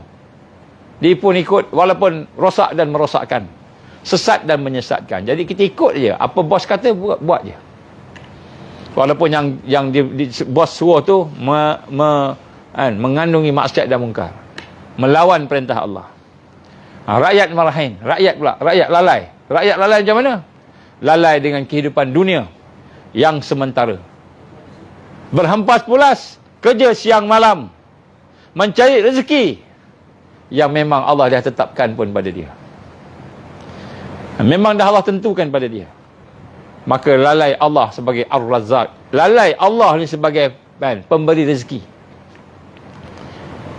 Dan kemudian lalai pada akhirat sebagai kehidupan sebenar. Dia ingat dunia ni lah. Maka hubbud dunia wa karihatul maut. Cinta dunia, takut mati. Ini lalainya rakyat yang marhain. Lalai kita. Lalai kita. Kita ni. Kemudian para pejuang pula. Ni orang yang berjuang. Pendakwah. Pendakwah sejuta umat. Pendakwah YouTube. Pendakwah di FB. Pendakwah di masjid-masjid. Orang yang menyatakan Islam, pejuang lah kita kata. Lalai dengan proses tarbiyah yang sepatutnya dia berada. Lalai nak didik hati. Lalai nak bina diri. Program ikut saja, tapi tidak ada keberkesanan, hati tak meningkat. Dia rasa dah cukup dah, aku dah semayang, aku dah puasa. Sedangkan semayang tanpa khusyuk, puasa tanpa takwa, sedekah tanpa ikhlas. Lalai. Pejuang pun lalai. Bukan saja raja dan sultan, pejuang pun lalai juga. Ini kehidupan arus yang ada pada hari ini. Maka lalai seorang pejuang hidup tanpa penghayatan Islam. Dia hidup, dia berjuang, tapi tidak menghayati Islam. Dia cakap, tapi dia tak buat. Itu lalai pejuang. Orang yang nak bangkit ni. Lalai ada penghayatan Islam, tapi tak ada dakwah. Dia buat, dia Islam, dia lakukan apa perintah Allah, syariat, semayang, puasa, tapi tak berdakwah. Dia duduk diam-diam, dia seorang-seorang dia je. Lalai. Islam tanpa dakwah. Lalai pula, bila dah berdakwah pula, dah mengajak dakwah, ajak orang bagai-bagai, pendakwah sejuta umat, da'i dan sebagainya, orang gelar macam-macam, pencetus ummah dan sebagainya, dakwah, tetapi tidak ada tarbiyah pula. Dia tak bentuk orang yang didakwah. Dia lepas saja, cakap lepas. Bila ceramah, habis balik masing-masing. Masa dia dakwah, kan, orang tu cerita, dengarlah dia cakap tu, tapi bila balik, dengar pula si Syaruhan cakap pula. Dan sebagainya. Jadi dakwah ada, tak ada tarbiyah pula. Itu lalai juga. Dia tidak membina umat, Nabi SAW bukan saja berdakwah, tapi dia mentarbiah sahabat-sahabatnya. Dikumpulkan, dihimpunkan, dibina, dia bentuk akhlak dan ibadah mereka. Dia bentuk. Nabi kenal seorang-seorang sahabat. Nabi tanya, kalau sahabat ni tanya, mana sahabat sekian lama tak nampak? Nabi tahu sahabat yang ada, sahabat yang tak ada di depan dia. Maka saya bertanya, siapa yang tak ada tadi? Nama tadi? Nabi sebut nama tu. Kemudian sahabat kata, oh, sahabat kita sedang sakit ya Rasulullah. Sakit rupanya. Nabi pun santuni sahabat yang sakit. Itu tarbiyah, pembentukan. Nabi kenal seorang-seorang sahabat. Kita ceramah sejuta umat, tak tempat kenal. Pengusi pun kita tak kenal. Kita hanya pentingkan dakwah saja. Dakwah tanpa tarbiyah. Lalai kita. Lalai seorang pejuang. Orang yang hidup dengan tarbiyah pula. Darul dan tarbiyah pula. Lalai tanpa jihad. Tarbiyah. Buat program sama sendiri. Syok sama sendiri je. Buat usrah sama geng-geng sendiri. Halakah sama geng sendiri. Berkembang untuk jamaah sendiri. Tak berfikir untuk jihad. Menegakkan Islam secara yang lebih tersusun. Jihad yang sebenar. Hakiki. Sekadar tarbiyah aja. Fikir tarbiyah aja. Dakwah tarbiyah. Jihad terlupa jihad. Ni lalai. Ada pula yang lalai dengan jihad. Dah berjihad pula. Dakwah, tarbiyah, Islam, dakwah, tarbiyah, jihad. Tetapi tidak pula tersusun. Tidak faham strateginya. Tidak faham uslubnya. Tidak faham kaedah-kaedahnya yang bagaimana telah ditunjukkan oleh sunnah Rasulullah SAW. Dia ingat dah berjihad dah. Mari kita buat panah, anak panah, kita belajar panah, kita naik kuda. Tapi rupa-rupanya sekadar prepping nak selamatkan diri daripada bencana alam. Itu je. Bukan yang tersusun. Bukan amal qawi yang membentuk jihad dakwah dan tarbiyah yang membina kekuatan khilafah Islam. Membina kekuatan Islam tertegak di atas muka bumi ini. Bukan. Lalai. Nampak macam jihad, tapi rupanya tidak membina kekuatan ummah. Tiada tarbiyah dalamnya kadang-kadang. Jihad ada, tarbiyah tak ada pula kadang-kadang. Jihad ada, dakwah tak ada pula kadang-kadang begitu. Dan kemudian orang yang berjihad pula dah berjuang sebagainya, tetapi jihad pula tidak ke arah penyatuan ummah alamiah. Lalai juga. Kita sekadar berjuang dengan jamaah kita je, geng kita je, syok sendiri kita. Kita terlupa nak menyatukan ummah. Kemenangan Islam apabila ummah orang beriman tu bersatu. Bila orang beriman, orang Islam yang benar bersatu seluruh dunia, maka ketika itu Allah akan berikan kemenangan. Sebab itulah Nabi gambarkan akan ada seorang imam yang akan apa? Yang akan menyatukan Al-Mahdi. Jadi dia akan ada yang menyatukan. Tapi jangan tunggu Imam Mahdi. Kita kena buat. Kena menyatukan ummah ni. Kena bertoleransi dalam perkara yang kita tidak sepakat. Yang tak sepakat, kita kena toleransi. Bersabar. Dalam yang sepakat, kita kena tolong-menolong. Ini lalai. Jadi yang berjuang pun lalai juga. Yang berjuang pun lalai. Jadi sinilah kita lihat bagaimana sebenarnya itulah tanda-tanda siksaan yang Allah beri kepada setiap golongan yang ada. Allah bagi kepada setiap golongan yang ada. Sehingga kita kena memperbaiki kelalaian kita dan kita kena ubat dan rawat kelalaian kita, insya-Allah. Maka di situlah akan ada kekuatan dan insya-Allah bermulanya kemenangan kita. Itu insya-Allah sebagai apa yang saya nak sampaikan. Ni pun dah lebih masa ni. Saya ingat sejam aja kan. Jadi insya-Allah ini adalah merupakan perancangan jahat syaitan, iaitu membina kelemahan berasaskan kepada al-ghaflah, kelalaian. Dan lalai ini dia boleh menyentuh semua orang. Dan apabila lalai ini kita gabung dengan nafsu kita, maka dia akan menguasai hati kita.